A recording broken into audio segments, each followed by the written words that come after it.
Hi friends, welcome to my channel. ఈరోజు మరో కొత్త రెసిపీతో మీ ముందుకు వచ్చాను ఫ్రెండ్స్.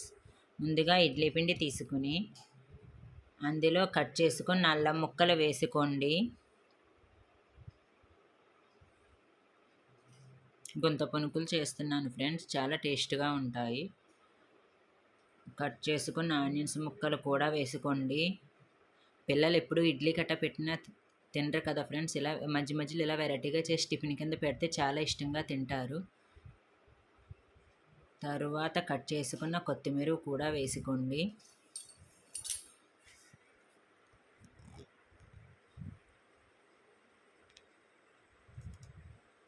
తరువాత జీలకర్ర కూడా వేసుకోండి.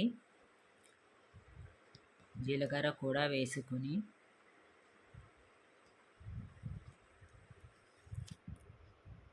కట్ చేసుకున్న పచ్చిమిర్చి కూడా వేసుకోండి. తగినంత సాల్ట్ వేసుకుని బాగా కలుపుకోండి. బాగా కలుపుకొని స్టవ్ ఆన్ చేసి పెనం పెట్టి ఆయిల్ అప్లై చేయండి. తర్వాత కలుపుకున్న పిండి మొత్తం అంతా వేసుకోండి. అన్ని గుంటల్లోనే వేసుకోండి. చూడండి, మొత్తం వేసేసుకున్నాక మంట స్లిమ్లో పెట్టి మూత పెట్టండి. బాగా ద్వారగా వేగాలి.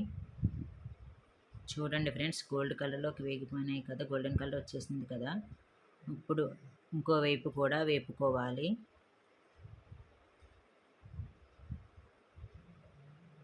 చూడండి, ఇలా తిప్పేసుకుని రెండు వైపులా బాగా కాల్చుకోవాలి.